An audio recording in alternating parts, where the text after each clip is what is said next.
Do you want to learn effective ways to build relationships, generate sales, and grow your business from successful entrepreneurs, startups, and CEOs without listening to a long interview? If so, you've come to the right place.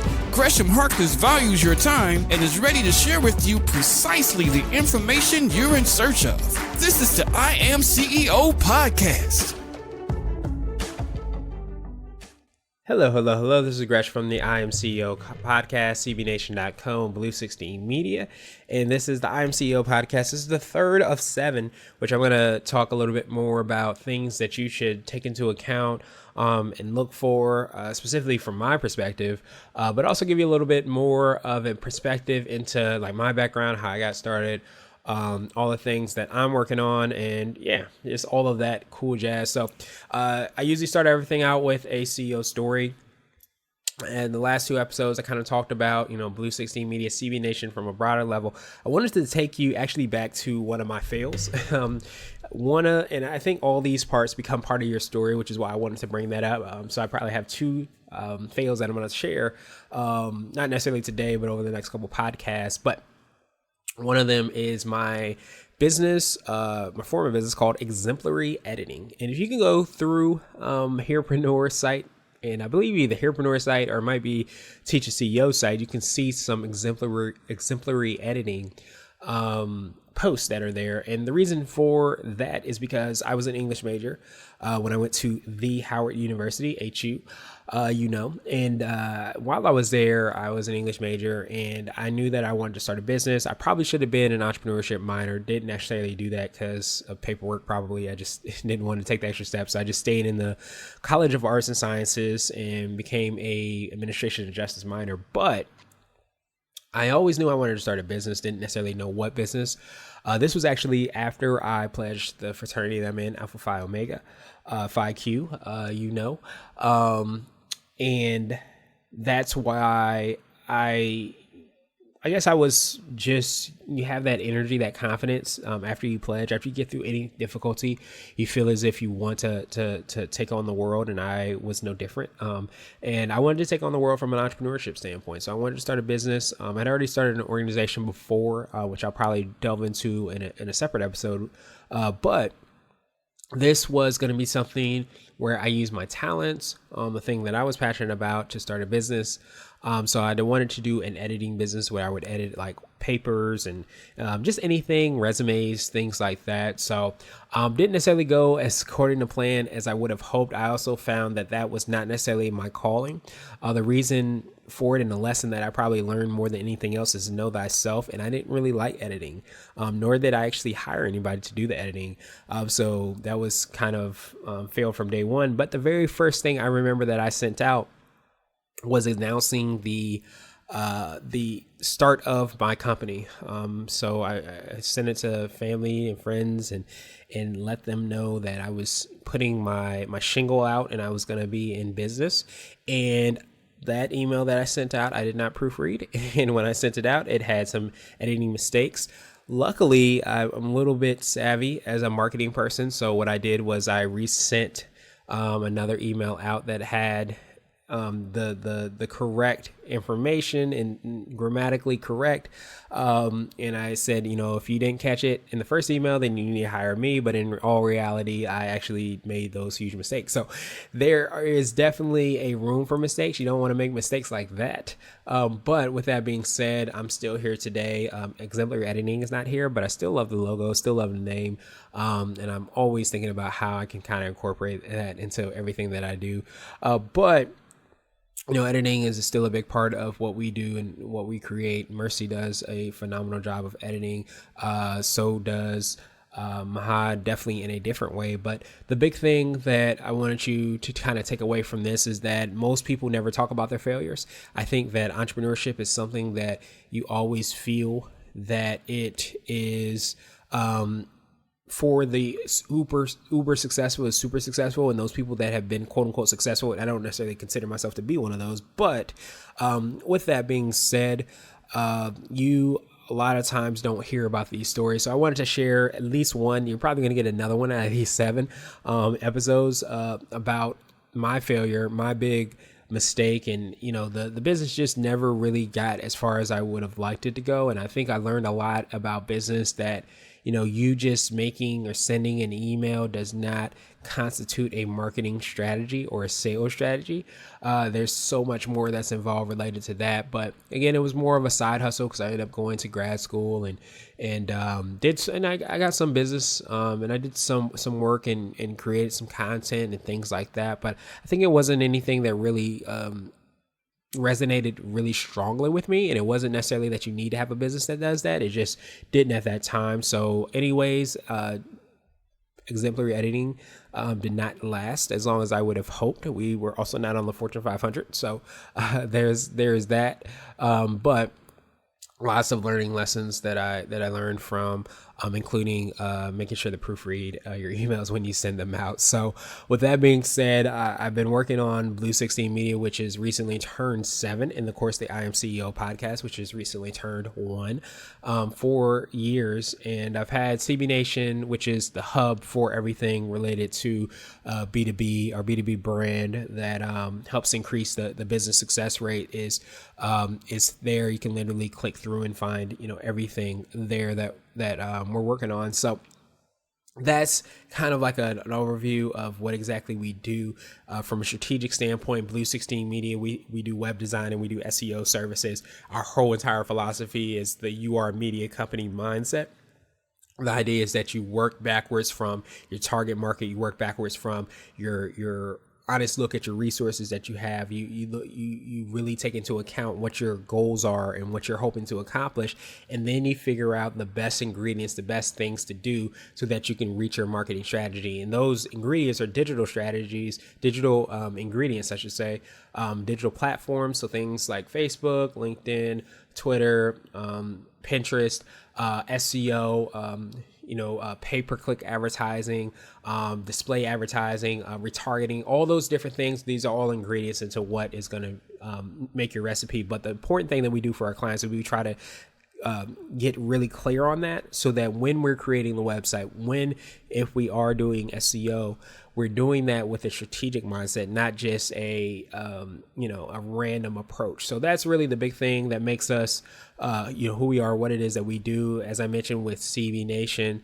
the whole entire focus is really to increase the business success rate. We do that by creating content like blogs, videos, video podcasts, video interviews, and of course, podcasts, traditional audio podcasts, interviews as well. All this is catered directly to our target market, which is entrepreneurs, business owners, and CEOs. So definitely make sure to check out all of those different sites. And our secret sauce, my personal secret sauce I wanted to focus on for this episode was that I really think I'm really good at just trying things. I think that one of the big things that we forget as people that run businesses is that sometimes to get that edge, you have to try something that's a little bit more unique and a little bit different, and you have to go all in on it. I think there's a lot of things that I would consider as far as characteristics that I think that make me who I am. But I think that curiosity and that creative mindset to want to build and create things is something that really is, it sets me apart from, I think, most of my peers. I think a lot of times I've started things a lot earlier and not necessarily been in the best possible industries or the best possible scenarios.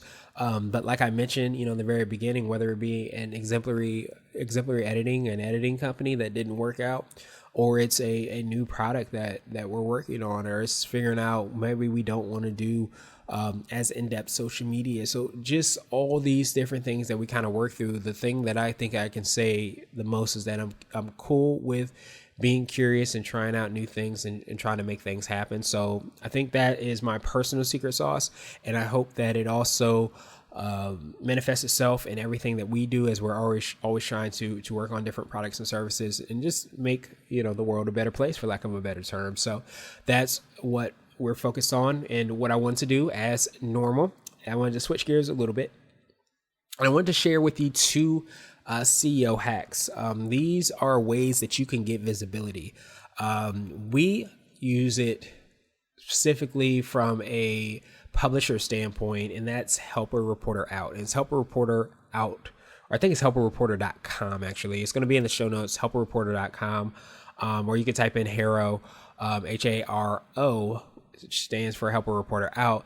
It's one of the great ways that you can get visibility for your business. I don't know if you've ever been on anybody's site, especially these personal brand websites, people that sometimes are featured on Fox News and USA Today and this site and that site. A lot of times they will put their logos on their site because they've been featured. They might have been featured because they submitted to a Haro post. So it's one of the big things that you can do to kind of get yourself some visibility, get yourself some earned media reach so that you can maximize the visibility that you have for your business and do it in an earned media way where you're actually being published as an expert on a specific topic. So we definitely do it as publishers, but you can also do it as a contributor. So go to the site, sign up completely for free. You just have to go through and do the due diligence of responding to each of the posts. And right in line, usually when I describe this other hack, I usually ask first, have you heard of Haro? If you have not heard of Haro, you should definitely sign up for Haro.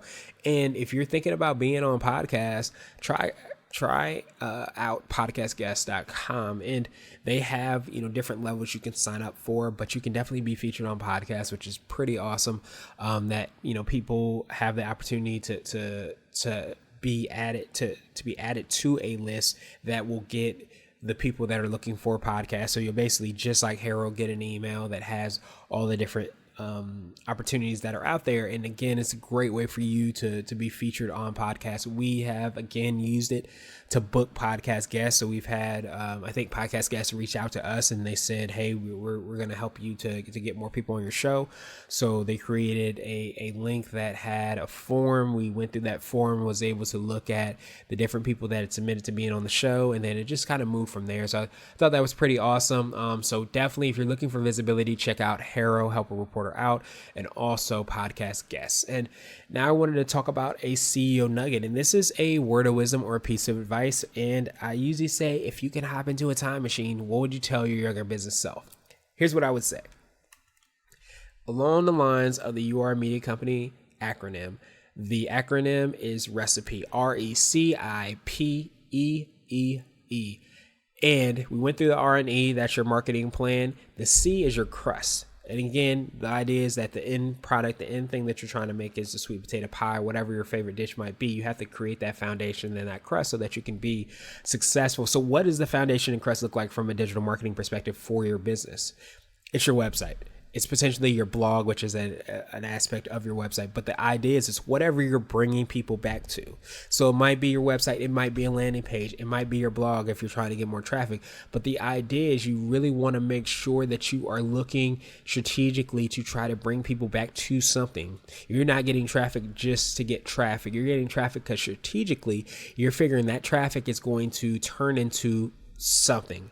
It might be the opportunity to get people to sign up for your email list. It might be direct sales. It might be just awareness for your product or service. But the idea is that, again, you're doing these things that I'm going to talk about in the next couple episodes so that you bring them back to that foundation, your crust, what's going to hold everything together. And a lot of times, especially with personal brands being so very, very important, you might have a personal brand website that you want to draw people back to. So every time you're on a podcast, maybe that's what you're going to mention so that people will go from your podcast and from the show notes of that podcast to your website so they can see all the things that you're working on. But again, the whole entire idea and the concept is it's your foundation. It's what's going to bring everything together. So that's why it's so important. And the C in recipe is all about the crust. So last but not least, I ask everybody, what does being a CEO mean to them? One of the biggest things that I've heard consistently is that CEO is being of service. And I think that that's the biggest thing that we forget sometimes as leaders, as entrepreneurs, as business owners, that we're of service in many ways. And I think it's a difficult process to kind of understand how much you have to give and how much you will give and how much you'll leave it on the field, so to speak, to be of service to your clients, to your teammates, to your family, to all these people that are craving your service. But that's a lot of times what it's all about. It's not necessarily about the revenue or the bottom line, although that does play a part. Obviously you want to keep the doors open, but when you look at it from a really, high level perspective, it's all about service. How are you making the world a better place? Because a lot of times people start ventures, they start entrepreneurial journeys, they become CEOs because they do have the vision and they want to be of service and they do want to make an impact in the world a better place. At least I honestly believe it's not always that case, but I believe it is a lot of the time. So that's one of the biggest things. Make sure that you're being of service as a CEO, and that's one of the common and more popular definitions that has come up during the podcast. So make sure that you are always being of service. And this is Gresh signing out. I hope you enjoy this podcast. As always, please check me out at progression.com. That is my crest, progression.com. It will be in the show notes, and you can always catch us at blue16media.com and CBNation.co. Thanks, and I hope you have a phenomenal day. Thank you for listening to the I Am CEO podcast powered by Blue 16 Media. Tune in next time and visit us at IAM380.co. I Am CEO is not just a phrase, it's a community. Be sure to follow us on social media and subscribe to our podcast on iTunes, Google Play, and everywhere you listen to podcasts. Subscribe and leave us a 5-star rating. Grab CEO gear at www.ceogear.co. This has been the I Am CEO podcast with Gresham Harkless. Thank you for listening.